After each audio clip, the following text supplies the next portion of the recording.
మీ ఎలాంటి వ్యాపార ప్రకటనలకైనా వెంటనే మా ఛానల్ సంప్రదించండి. ఓం సదాశివసమారంభాం వ్యాసశంకరమధ్యమాం అస్మదాచార్యపర్యంతాం వందే గురుపరంపరాం.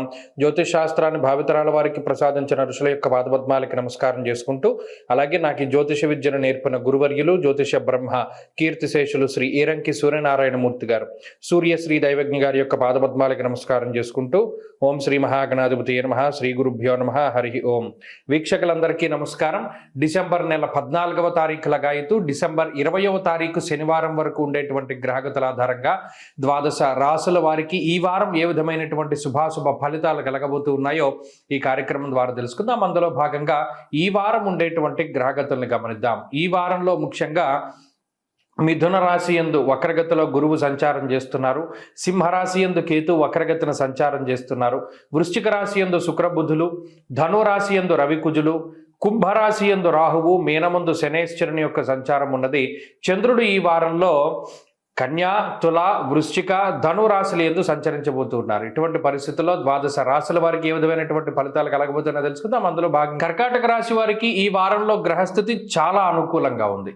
ఎందుకంటే షష్ఠ స్థానమందు రవికుజులు యోగిస్తూ ఉండడం, పంచమ స్థానమందు శుక్రబుధులు యోగిస్తూ ఉండడం, చంద్రుని యొక్క బలం ప్రధానంగా ఉండడం వెరసి 5 గ్రహాల తాలూకు శుభ ఫలితాలు ఉన్నాయి. చాలా కాలం తర్వాత పాజిటివిటీ కనబడుతూ ఉంటుంది.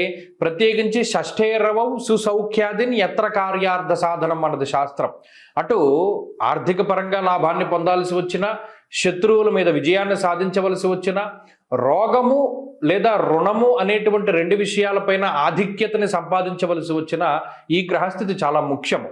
ప్రత్యేకించి అనారోగ్య సమస్యల నుండి బయటపడడానికి, అంతేకాకుండా ఆర్థిక ఇబ్బందుల నుండి బయటపడడానికి ఈ గ్రహస్థితి చాలా గొప్పగా ఉపయోగపడుతూ ఉంటుంది. పంచమంలో ఎప్పుడైతే శుక్రబుధులు పూర్ణమైనటువంటి శుభగ్రహాలు ఉన్నాయో ఆలోచనల యొక్క పరంపర చాలా ఫాస్ట్గా డెసిషన్స్ తీసుకుంటారు. ఇంతవరకు మనం తీసుకున్నటువంటివి, మనకి మేలు చేసేటువంటివి లేదా భవిష్యత్తులో మీకు మంచిని చేకూర్చేటువంటివి ఈ నిర్ణయాలన్నీ కూడా సకాలంలో తీసుకుంటారు. ఇక్కడ గొప్ప విషయం ఏంటంటే ఇప్పటివరకు మీకు సహకరించినటువంటి వ్యక్తులు లేదా సంస్థలు లేదా కుటుంబ సభ్యులు లేదా బంధువర్గము లేదా మిత్రులు మీ వెన్నంటే ఉంటారు.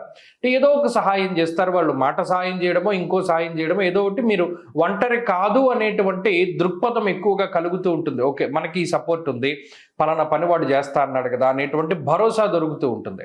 అలాగే పీస్ఫుల్నెస్ అంటే ప్రశాంతత అనేటువంటిది జీవితంలో ఉంటుంది. అటు చంద్రబలం ఉండడం, శరీర సౌఖ్యం, ఆరోగ్యం, సంతోషో ధనమున్నతి, శారీరకమైనటువంటి శ్రమ తగ్గుతూ ఉండడం. అంటే ఇప్పటి వరకు అధికమైనటువంటి శారీరక శ్రమ ఉంటే అది తగ్గి కొంచెం పోలేంత కష్టపడక్కర్లేదు, మన పనిలో ఇంకొకళ్ళు సహాయం చేశారు, లేదా గతంలో మనం కష్టపడ్డాం కాబట్టి ఇప్పుడు అంత శ్రమక్కర్లా, చాలా ఈజీ ప్రాసెస్ ఉంది అనేటువంటి దోవలో ముందుకు వెళ్ళిపోతూ ఉంటారు. కాబట్టి అక్కడ శారీరక సౌఖ్యం ఉంటుంది, ఆర్థిక పరిపుష్టి ఉంటుంది, అనారోగ్య సమస్యల నుండి బయటపడతారు, సమాజంలో క్రియాశీలకమైనటువంటి పాత్రను పోషించడానికి అవకాశం ఉంటుంది. ఇలా అన్ని విధాలుగా కూడా కర్కాటక రాశి వారికి ఈ వారం చాలా అద్భుతమైనటువంటి ఫలితాలు ఉన్నాయి. ఉద్యోగపరంగా, వ్యాపార పరంగా చాలా సానుకూలమైనటువంటి ఫలితాలు ఉన్నాయి. వ్యాపారస్తులకు ఇది చాలా కలిసి వచ్చేటువంటి కాలం, పెట్టుబడులు పెట్టడానికి అనువైనటువంటి కాలంగా ఈ కాలాన్ని మనం చెప్పవచ్చును.